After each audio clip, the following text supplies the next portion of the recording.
144 साल पहले अर्थात सन 1881 के आसपास का वह काल जब भारत में अंग्रेजों का शासन था। उस समय भी कुंभ मेला अपने पारंपरिक रूप में आयोजित होता था। हालांकि अंग्रेजी प्रशासन इस आयोजन को नियंत्रित करने की कोशिश करता था, लेकिन लाखों श्रद्धालुओं की आस्था के आगे वे कोई बाधा नहीं खड़ी कर पाते थे। साधारण जनता के लिए उस दौर में यात्रा करना आसान नहीं था।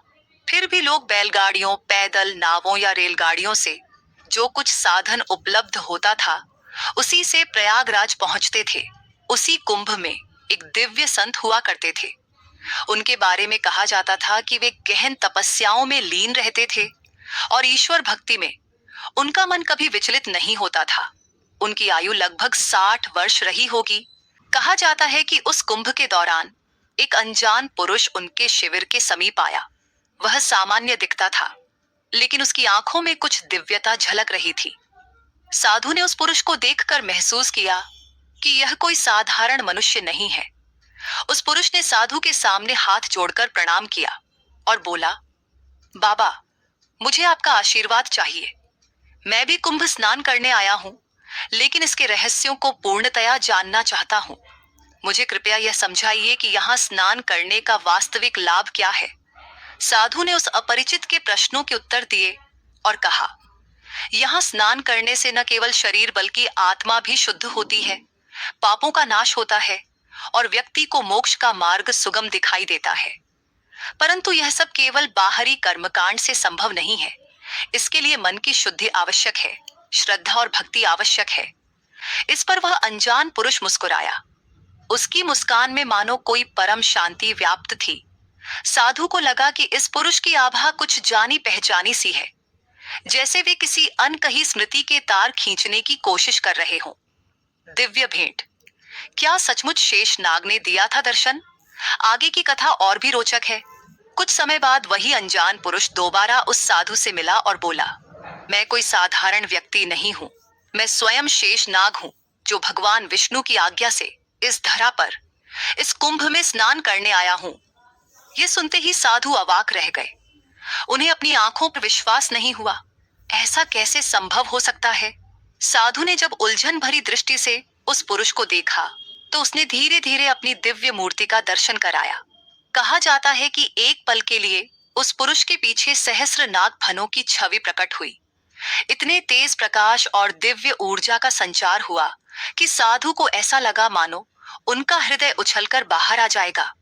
वह ऊर्जा इतनी प्रखर थी कि साधु ने उसी क्षण समझ लिया कि उनके समक्ष कोई साधारण जीव नहीं, बल्कि स्वयं आदि शेष प्रकट हुए हैं। उनके मन में आनंद के आंसू आ गए। वे दंडवत होकर उनके चरणों में गिर पड़े। कुछ पलों की इस दिव्यता के बाद वह पुरुष पुनः सामान्य रूप में आ गया। साधु स्तब्ध थे।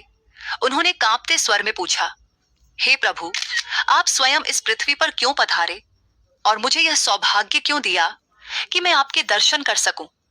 इस पर उस दिव्य पुरुष ने उत्तर दिया, हे महात्मन, भगवान विष्णु की आज्ञा से ही मैं यहाँ आया हूँ। युगों युगों से कुंभ महान पुण्यदायी पर्व रहा है, लेकिन मनुष्यों के हृदय में अब भी अज्ञान और संशय बना रहता है। मुझे यह देखना था कि क्या सचमुच भक्त जनों में अभी भी वही श्रद्धा है जो कभी हमारी सनातन परंपरा की पहचान रही है। शेषनाग ने आगे कहा, मैंने विभिन्न साधुओं, संतों और गृहस्थों से भेंट की है और मैंने देखा कि बहुत से लोग सिर्फ कर्म कांड की रस्म निभाने आते हैं। उनके मन में वास्तविक भक्ति और समझ का अभाव है। परंतु तुम जैसे कुछ विरले संत अभी भी इस धरती पर हैं, जिनके कारण सनातन धर्म की ज्योति अब तक प्रज्वलित है। मैं तुम्हें आशीर्वाद देता हूँ कि तुम इसी तरह लोगों को मार्ग दिखाते रहो।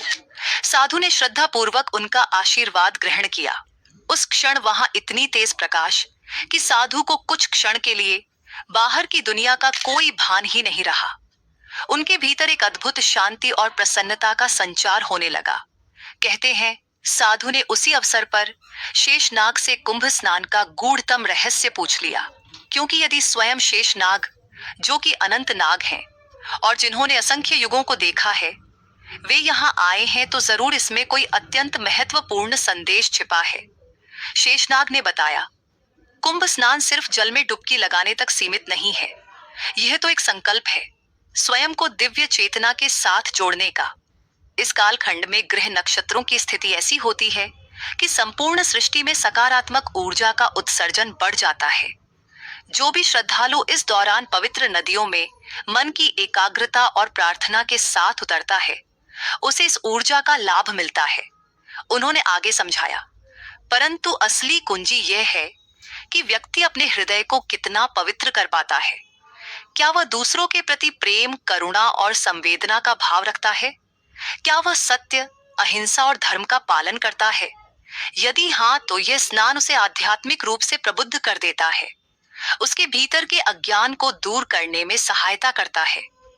और यदि कोई केवल दिखावे के लिए या अपने अहंकार को तुष्ट करने के लिए आता है, तो उसे अपेक्षित लाभ नहीं मिल पाता। कुंभ के असली फल की प्राप्ति के लिए मन की पवित्रता, ईश्वर के प्रति समर्पण और आध्यात्मिक समझ जरूरी है। ये सुनकर साधु की आंखों से आंसू बहने लगे। उन्होंने अपनी विनम्रता से पूछा, हे शेषनाग, ये संदेश क्या मैं लोगों को सुना सकता हूँ? क्या मैं उन्हें बता सकता हूँ कि आपने मुझे दर्शन दिए? इस पर शेषनाग ने कहा, मैं चाहता हूँ कि लोग हमारे दर्शन के बजाय हमारे संदेश पर ध्यान दें। उन्हें समझना चाहिए कि धर्म का सार क्या है। यदि वे यही सोचेंगे कि शेषनाग आए, हमने दर्शन किए, तो यह घटना लोक कथाओं में बदल जाएगी और वास्तविक संदेश खो जाएगा।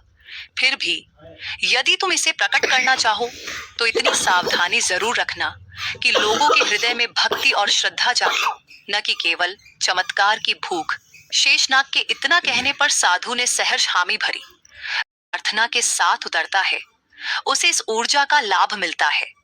उन्होंने आगे समझाया, परंतु असली कुंजी यह है कि व्यक्ति अपने हृदय को कितना पवित्र कर पाता है। क्या वह दूसरों के प्रति प्रेम, करुणा और संवेदना का भाव रखता है? क्या वह सत्य, अहिंसा और धर्म का पालन करता है?